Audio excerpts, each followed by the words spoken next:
Hello, team. Coach Tim here.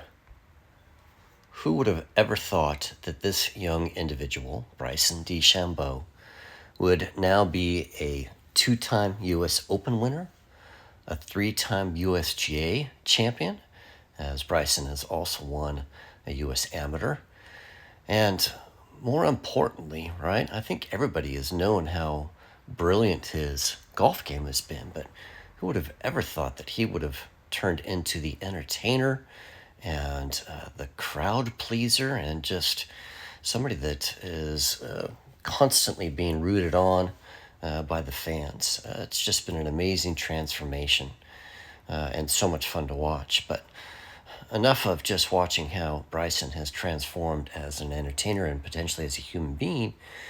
I think the thing that I want to discuss with you guys today about Bryson is how he has perfected his golf swing. As we look at it here, we know that Bryson is capable of ridiculous ball speeds, over 200 miles an hour with his driver. We know that he has incredible distance, and he's doing that from a golf swing that I know, at least when I was a younger man, would never have been taught. And I think even there is still a big culture within the game that is trying to create the perfect swing versus your perfect swing.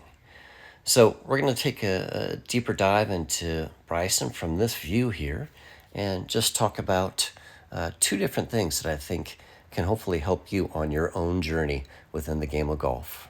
So the first place that I want to continue this conversation is by trying to take a look at Bryson's grip. Bryson grabs a golf club in more of an open-faced position than most.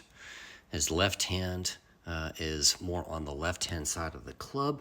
His right hand is not in a strong position by any stretch of the imagination. So those are more open-faced positions. But many of you maybe know this, many of you don't, is that Bryson is primarily a drawer of the golf ball. That is his favorite ball flight. So if he has such an open-faced grip, he needs to add closing forces throughout his golf swing and throughout his technique. And there's two places that I want you to specifically see that. So the first one is when he gets close to impact, right? I'm going to go ahead and get him where his shaft is almost parallel to the ground here, right here.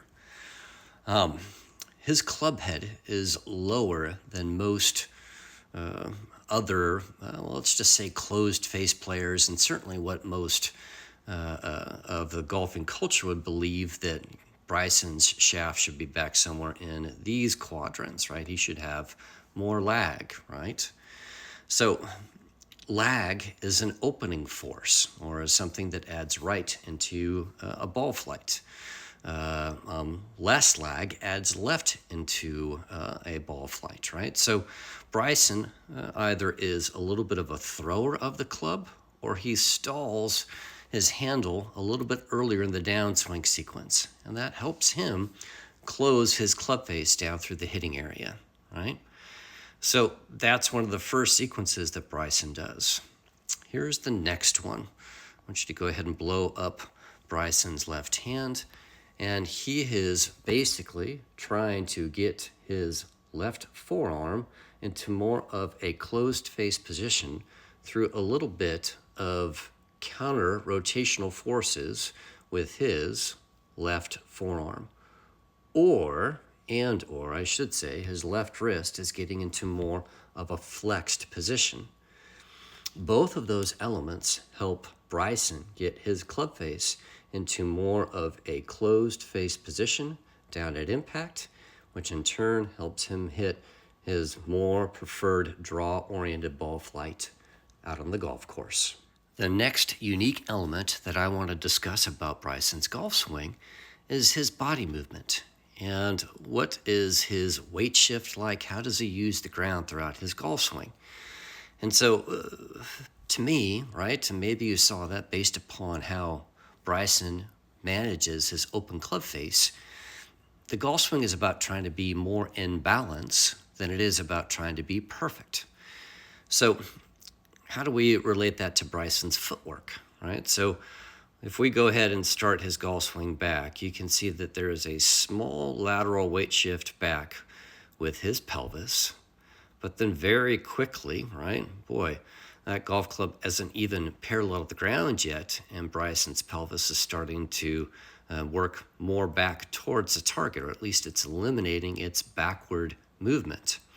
Now, I think this is subconscious brilliance, and I'm sure that now it's a thought that Bryson tries to manage on a frequent basis, because as he starts to swing down through the hitting area and gets into this same throwing position that we talked about before, if you throw the golf club earlier, you better have your body movement more forward to make sure that you have a better chance of hitting the right part of the golf ball through impact.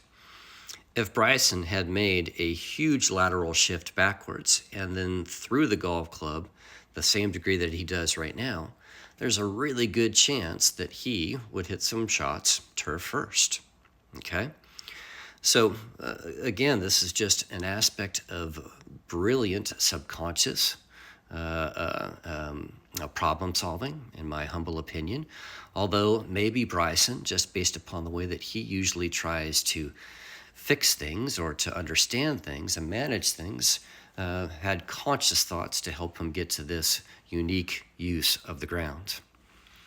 Now, one last comment about this, right? If Bryson doesn't make much of a big shift backwards and then he presses off the ground incredibly hard towards the target, he better have a braking effect, or an effect that makes sure that he doesn't fall over or fall too far forward in his downswing sequence. And that's this straightening of the left leg. That straightening of the left leg, which you'll see here, again, right now, look how that left leg right there starts to straighten at the same time that he's in his throwing sequence, helps Bryson stay in better balance at the end of his golf swing.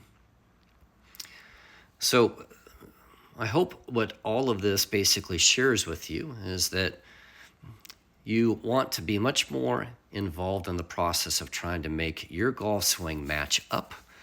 I think you'll find that the learning curve is smaller. I think that you will find that you will play better golf at a faster rate.